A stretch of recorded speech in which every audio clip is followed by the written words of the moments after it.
Welcome to the Artist Work Ethic Podcast. I'm Mike Pelak. I'm an actor, screenwriter, and filmmaker who's always looking to maximize my time and potential as I work to break in. In this podcast, I talk to artists of all kinds who have seen success in their fields about their process, habits, and work ethic. Today on the show is DaJuan Johnson. DaJuan is an actor who's best known for 7 seasons as Detective Pierce on the Amazon show Bosch. He's also guest starred on Grey's Anatomy, Narcos, NCIS, 24, and a ton of others.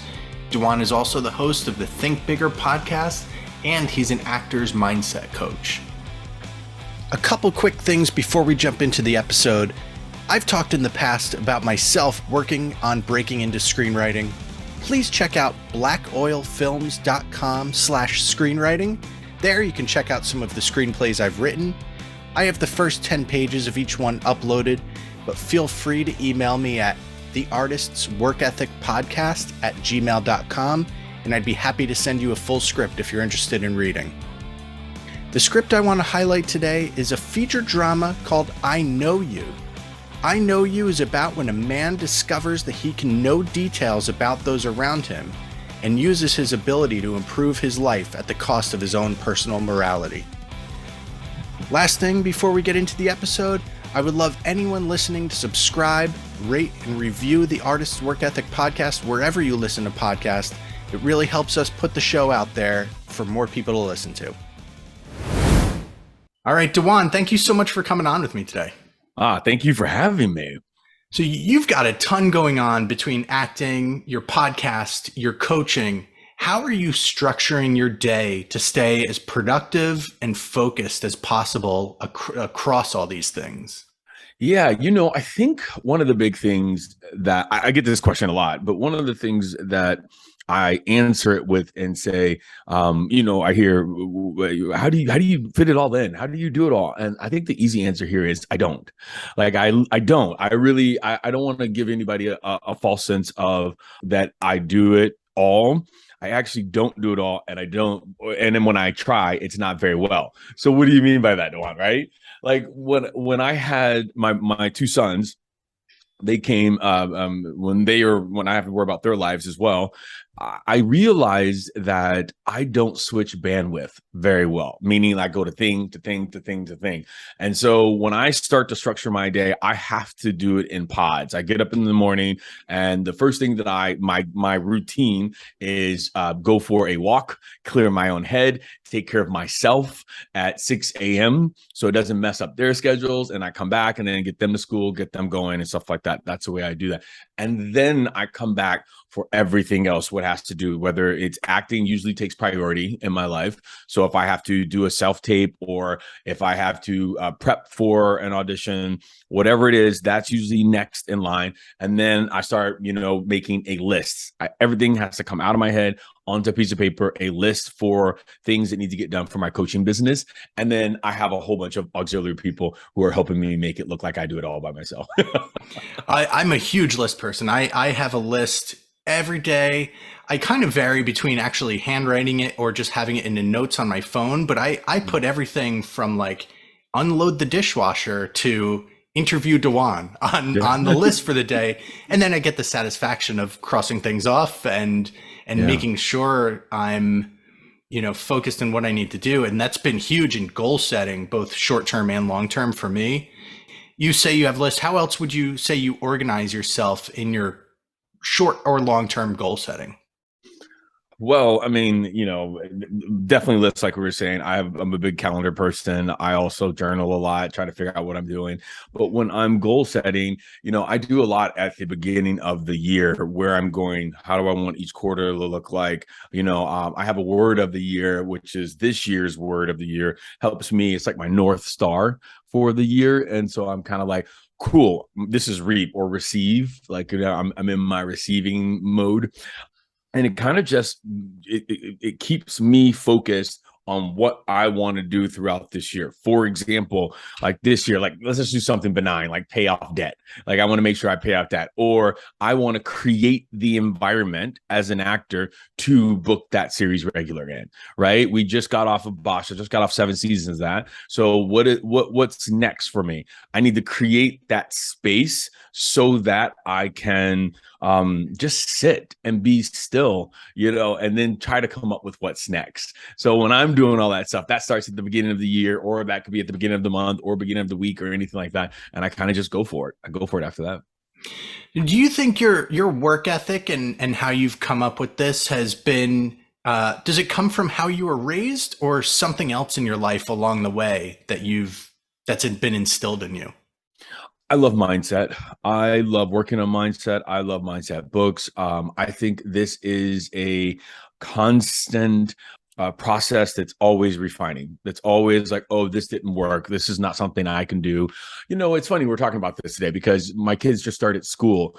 And what I have realized, because at the end of summer, when they ended school, like my routine goes out the window, right? Like it's like, oh, we had this perfect routine going and now they're out of school. Now there's like a week of like, what, is happening. Same thing just happened this week with school. And so it's a little bit of trial and error. And I know about myself now that I'm going to be thrown a little bit into disarray right now because I'm trying to get their schedules back on something, and my schedule back on something. And so I have a lot of grace with myself. I read a lot of books. I understand that I still need 30 to 45 minutes of workout time. I know that I still need to get ample sleep. There's things that I already know that I've gotten from being a mindset coach, but also being a person who always gets poured into with books. When I'm on my walks, I'm listening to podcasts that are Bob Proctor, Joe Dispenza, Lisa Nichols. So I'm always getting those downloads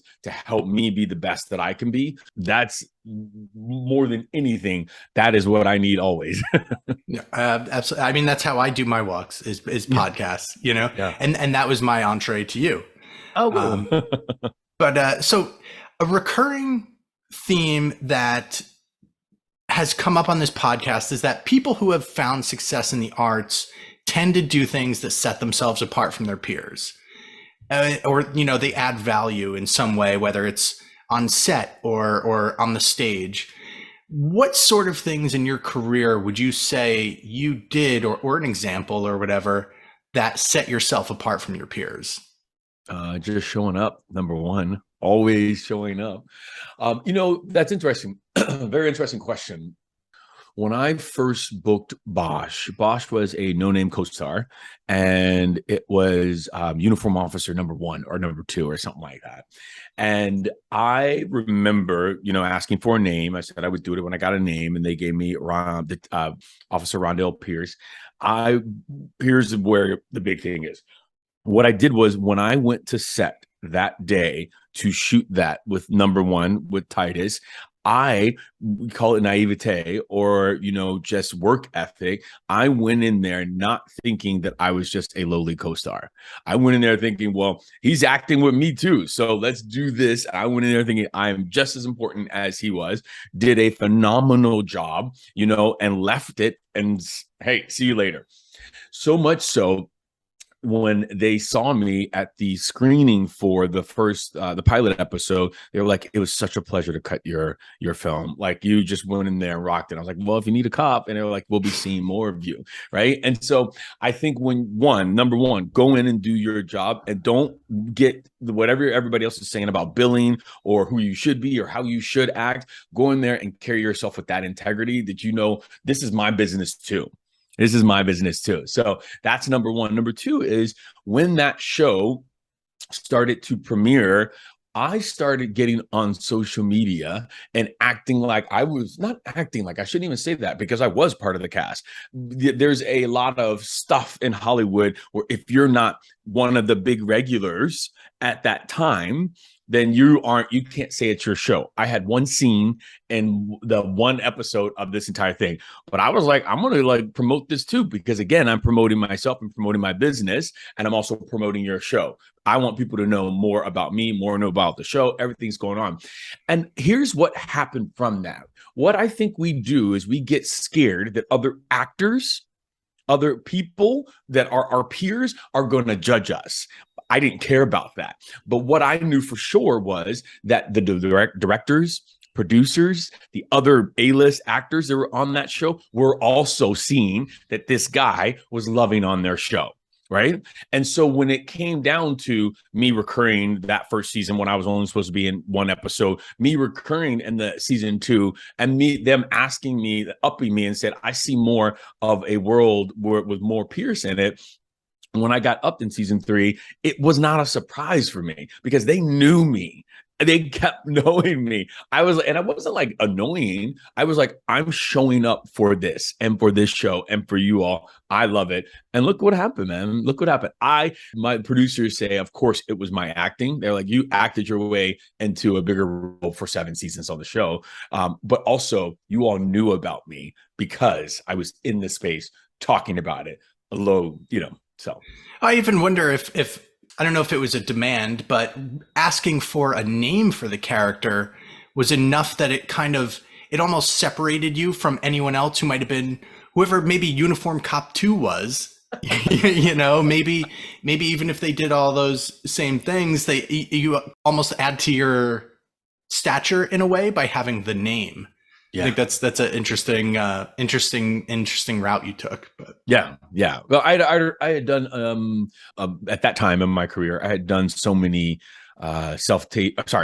That's on my mind all the time. I had done so many co-stars at that point, and so I was like, I've done enough of these. I'm ready to do more in my acting career. And so, but I was like, I'll do this if you guys give me a name, because I didn't want to be uniform officer number 1 anymore. Yeah. So how important would you say persistence and perseverance are to a successful work ethic? It counts for something everywhere, but I think talking specifically about the arts. This career that we're in is a 60-year career, not a 6-year. And I think if people remember that is how you have longevity in this career. There's going to be a lot of ups and downs in the entertainment industry. There's going to be people who think you're overnight success when you've been doing it for 25 plus years.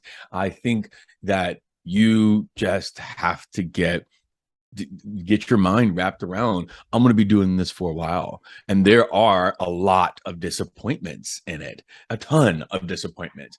I think when even A-listers, B-listers, whatever you want to call those actors, they get disappointed that they didn't get a role, or a bigger role went to, wherever.